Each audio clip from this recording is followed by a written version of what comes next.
जय भीम साथियों। तो आज जैसा कि देख रहे हैं हमारे साथ फिर भाई साहब गंगा सिंह जी हैं और आज हम इनसे कुछ नया पूछने वाले हैं और नया क्या पूछने वाले हैं वो हम आपको बताते हैं। नया हम आज पूछने वाले हैं इनसे जीवन के बारे में कि इंसान को अपने जीवन में सुधार की प्रक्रियाएं किस तरीके से लाना चाहिए। तो वही मैं आज सर से पूछने वाला हूँ कि सर इंसान को जो है जीवन में किस तरीके से अपने जीवन को चेंज करना चाहिए और कैसे सुधार पाए, इसके बारे में कुछ थोड़ा सा बताएं। देखिए, जीवन क्या है? जी जीवन एक बहते पानी की तरह है। जी। जो व्यक्ति आया है सो जाएगा, राजा रंग फकीर। राजा रंग फकीर, बिल्कुल। यहाँ किसी का स्थायी घर नहीं है। नहीं है। पहली बात तो ये जी। आना है वो जाना है जी।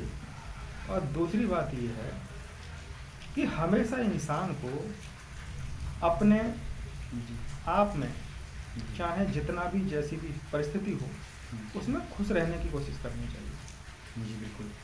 और बात आती है ये कि जैसे कुछ व्यक्ति गलत संगत में पड़ जाते हैं, गलत कर्मकांड में पड़ जाते हैं, तो इसका स्वदेशी सबसे बड़ा उपाय ये है कि व्यक्ति को अपने मन से अपने अंदर प्रतिदिन बैठकर सुबह शाम चिंतन और मनन करना चाहिए।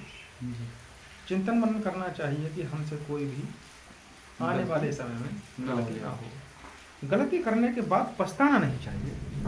पछताने के बजाय उस पर चिंतन करना चाहिए कि जो हो गया अब आगे हम किसी भी कीमत पर नहीं करेंगे। अगर हम चिंता करने लगे तो उससे हमारा मानसिक संतुलन और खराब हो जाएगा। इसलिए उसको ना करने की कसम खाओ, बिल्कुल, और अपने जीवन को आगे बढ़ाओ। दूसरी बात यह है कि दो तरह का सिस्टम है करके जीवन में। एक तो है प्राकृतिक पूरी तरह से हम पूरी तरह से प्राकृतिक ही बने हुए हैं।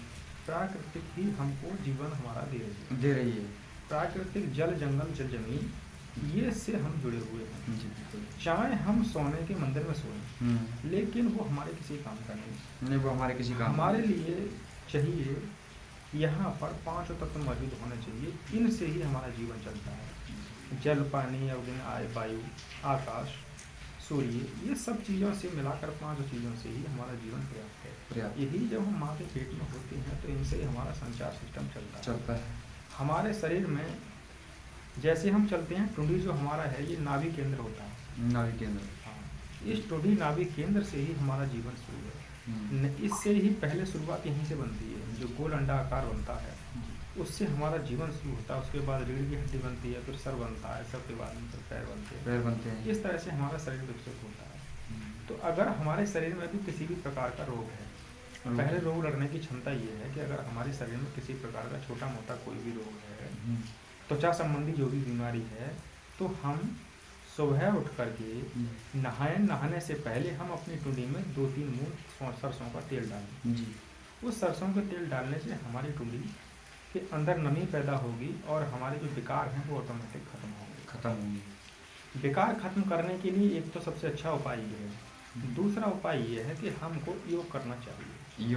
योग मानी अभ्यास मानी जुड़ना। हमें प्रतिदिन अपने अंदर प्राकृतिक से जुड़ना चाहिए।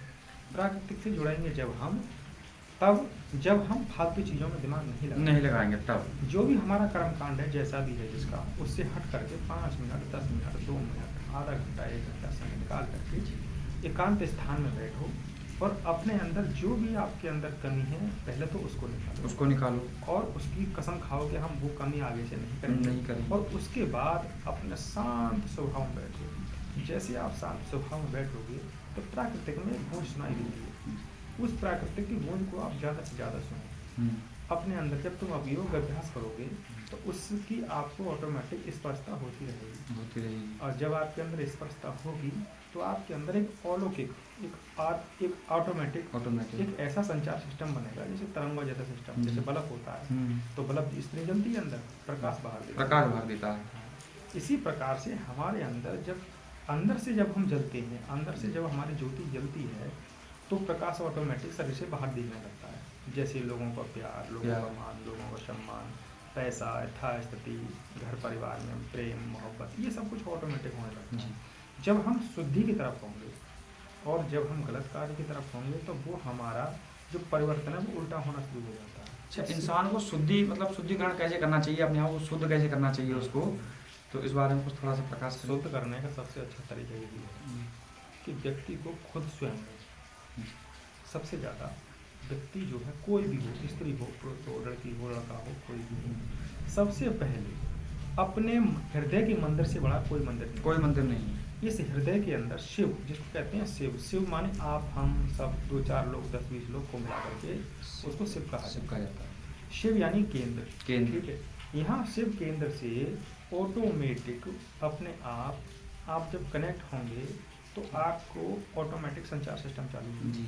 उस संचार सिस्टम से आपके जीवन में बहुत सारी ऑटोमेटिक संचार सिस्टम द्वारा खुशियाँ प्राप्त होंगी। जैसे मन ही में अचानक खुशी होना, जैसे कुछ व्यक्ति होते हैं अकेले बैठे होते हैं, अचानक उन्हें खुशी पैदा होती है, हंसी आती है, उन्हें ऐसी आती है कि उनके अंदर कोई विचार आता है। उस विचार, अगर नेगेटिव विचार होगा तो खुशी नहीं आएगी, अगर पॉजिटिव विचार होगा तो उसको लेकर उसको खुशी आएगी। जैसे उसके अंदर खुशी आती है तो उसको लगता है कि हाँ, बहुत प्रसन्न हो जाता है वो मन में। इसी तरह से हमें अपने अंदर नेगेटिव विचार मतलब नहीं रखने चाहिए, पॉजिटिव विचार रखने चाहिए।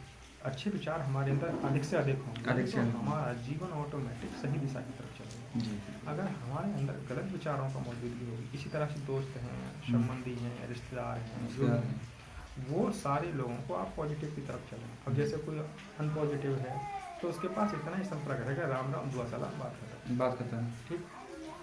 और जो अपना जीवन स्तर है वो अपने माध्यम से चलाएं, ना कि दूसरे के माध्यम से। अपने आप में देखें कि वास्तविकता में हमारे किसी ने कोई बात कही, मतलब खुद का आईना खुद स्वयं ही देखना है। हाँ, मानो किसी ने कोई बात कही, अचानक में कोई बात कही, अब आपने उसको सोचा विचारा है नहीं और तुरंत उसको गलत ठहरा दिया नहीं। जो बात किसी ने हमसे कही है तो पहले उस बात को अपने अंदर धारण करो और ये सोचो कि इस व्यक्ति ने बात से कहीं क्यों है, कहीं ऐसा तो नहीं इस व्यक्ति ने जो कहा है वो सत्य हो, हम गलत हों।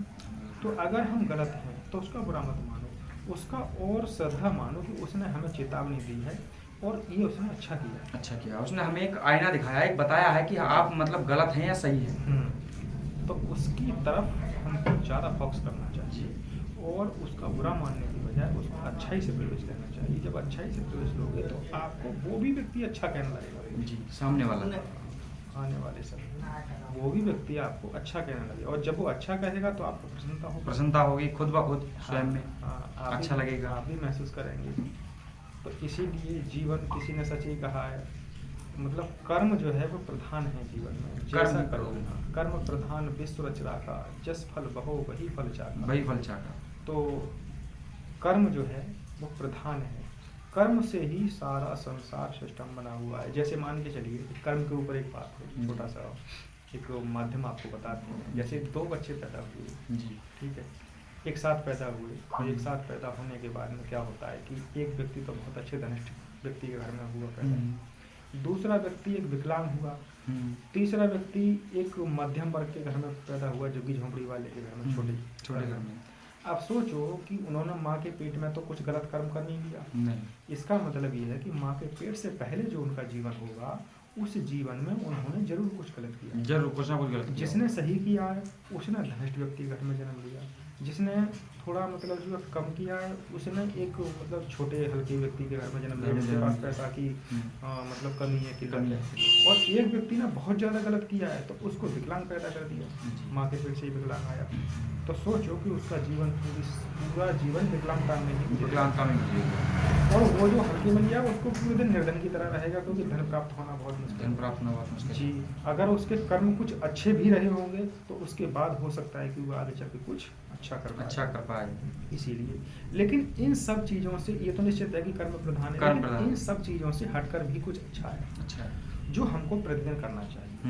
मनुष्य चाहे कोई धर्म हो, किसी भी मजहब का हो, कोई भी हो, ए टू सबके लिए ये चीज़ कि हमको प्रतिदिन अपने अंदर देखना चाहिए और हम जैसे भी हैं हम उस चीज़ को परम पिता परमेश्वर पर डालना चाहिए। अपना जो भी मानते हो, मालिक, भाई, गॉड, गुरु, जो भी है तो अल्लाह, ईश्वर जो भी मानते हो, आप सारी चीज़ उसके ऊपर डाल के चाहिए। उससे कहें कि हे ईश्वर, हे परमात्मा, जो भी आप कहते हो कि बस सब कुछ तुम्हारा है जी। आपके अलावा हमारा कुछ भी नहीं है। धन दौलत, घर मकान, दुकान, बॉडी, शरीर, पैसा, माल, सब कुछ आपका है। हम तो केवल आपके गुलाम हैं। गुलाम। ठीक, जब तक हम सांस हमारी है तब तक हम इसको बरत रहे हैं, खा रहे हैं, पी रहे हैं, रह रहे हैं। उसके बाद सब आपका है, और उससे पहले भी आपका ही है। पता नहीं अब आपका ऑर्डर किस वक्त हो जाए और आप कब हमसे छीन करके दूसरे को दे दी। दूसरे को। सही बात है। तो इसलिए कभी भी जीवन में घमंड, ईर्षा, द्वेष कभी नहीं करना चाहिए। कभी नहीं करना चाहिए। हमेशा सबको एक समान समझना चाहिए, चाहे कोई किसी जाति का हो, किसी धर्म का हो, किसी मजहब का हो, लंगड़ा हो, लूला हो, कैसा भी हो, उसके अंदर भी वही श्वास है जो एक अच्छे इंसान के अंदर है। वो उसका कर्म है, उस कर्म की वजह से वो आज गलत स्थिति में है। आपका कर्म ठीक है तो आप अच्छी स्थिति में। जी। इसलिए आपको किसी भी तरह का अहंकार, गुस्सा, क्रोध बिल्कुल नहीं करना चाहिए, और हमेशा सबको सम्मान देना चाहिए। और ऐसा सम्मान देना चाहिए, अगर एक रोटी हमारे पास है और पड़ोसी अगर भूखा है तो हमारे लिए आधा रोटी उसको भी देना की इच्छा अपने अंदर हमेशा रखनी चाहिए। ना कि ये रखना चाहिए कि पड़ोसी का मकान गिर जाए, टूट जाए और उसकी जमीन जायदाद भी हमें मिल जाए। ऐसा कभी नहीं सोचना चाहिए, क्योंकि हम किसी को ना तो गिराने वाले हैं और ना हम किसी को उठाने वाले। गिराने वाला भी कोई और है, उठाने वाला भी कोई और है, जो कर्मों का मालिक है। तो इसलिए हमेशा उस मालिक की शरण में हमको रहना चाहिए। किसी भी आडंबर, किसी भी चीज़ में हमको कभी नहीं पड़ना चाहिए। सिर्फ एक अपने हृदय में बैठकर प्रार्थना, योग, अभ्यास करना चाहिए। इसके अलावा हमको कहीं भी किसी भी जगह, चाहे गुरुद्वारा हो, मंदिर हो, मस्जिद हो, कहीं भी धन दौलत देने की हमको आवश्यकता नहीं है। हम अगर आप किसी की श्रद्धा है तो फूल वहाँ अर्पण कर सकता है, अन्यथा सबसे ज़्यादा जो मेन पॉइंट की बात यही है कि हमको अपने घट में, अपने हृदय में बैठ करके अभ्यास करना चाहिए। क्योंकि मन ही सबसे बड़ा मंदिर है। अपना जो शरीर है यही सबसे बड़ा सिस्टम है। इसको बैठ करके इसमें अगर आप अभ्यास करोगे तो एक ऑटोमेटिक प्रकाश होगा, ऑटोमेटिक उज्ज्वलता होगी। अगर आपने कोई पूर्व समय में बहुत बड़ा कर्म किया भी है तो अगर आप अभ्यास करते हैं तो उस अभ्यास की पावर से वो, अगर आपको कल कोई भाला लगने वाला होगा तो वो सुई चुभ के आपको भाले में तब्दील हो जाएगी। भाले की जगह आपको सुई से काम चल जाएगा, कर्म भी आपका कट जाएगा, आपकी मृत्यु भी नहीं होगी। तो इसलिए हमेशा मालिक के अधीन रहना चाहिए, परमपिता परमेश्वर को हमेशा मानना चाहिए, और एक को मानना चाहिए, ना कि अनेक को। आप जो भी माने, एक माने, अनेकता में विश्वास ना रखें। तो जो इंसान जैसे एक को माने तो वो एक किसको माने? अब ये तो पता ही नहीं, अनेक है यहाँ तो बहुत सारे। एक जैसे किसको माने? कर्म को माने या फिर किसको माने? सबसे पहले तो कर्म अच्छे हैं जी। अब जानती में कर्म अच्छे से अच्छे करना चाहिए। अगर कोई कह रहा है ये पूरा कर्म है तो पहले सोचो कि हाँ वास्तविकता पूरा कर्म है तो उसको छोड़ दो, और अच्छा कर्म है तो उसको करो। तो और दूसरी बात ये है कि सबसे जो मेन चीज़ है, हमको चाहे कोई भी मजहब का हो, कोई भी धर्म का हो, जो हमें मानने वाली बात है वो है प्राकृतिक। हमेशा हमें प्राकृतिक के अधीन रहना, मतलब दिखने वाली चीज़ें जी। जो प्राकृतिक है, हमको दिख रहा है, सूर्य है उसको देवता मानिए, जल है उसको देवता मानिए, अग्नि है उसको देवता मानिए, और इन सारी चीज़ों को आप कीजिए। इनसे ही आपका जीवन उज्ज्वल होगा। तो ये यहाँ वाणी को विराम देते हैं। तो जैसा कि आपने सुना, सर ने कितनी अच्छी बात बताई, और ऐसे शायद बहुत कम ही लोग बताते हैं। तो मैं तो सभी लोगों से यही कहूँगा कि कर्म ही कर्तव्य है, कर्म ही पूजा है, कर्म ही सब कुछ है। और जो व्यक्ति कर्म पे रहता है तो कभी नहीं डूबता है, उसका हमेशा नैया पार होती है, वो हमेशा जीवन में सुखी और सही रहता है। तो सभी से मैं इतना ही कहना चाहूँगा, हाथ जोड़कर हमारी यही विनती है कि कर्म को सुधारें और कर्म करें, और हमेशा कर्म पे चलें, तभी आप ठीक हो पाएंगे, वरना अन्यथा कभी नहीं हो पाएंगे। बाकी आडम्बरी चीज़ तो हर कोई जानता है, हर कोई पूछता है, लेकिन कर्म को जिसने पूछ लिया तो वो कभी फेल नहीं हो सकता। सभी साथियों को जय भीम, जय भारत, जय संविधान। मिलते हैं भाई साहब के साथ अगली वीडियो में, फिर मिलेंगे। जय भीम। जय भीम।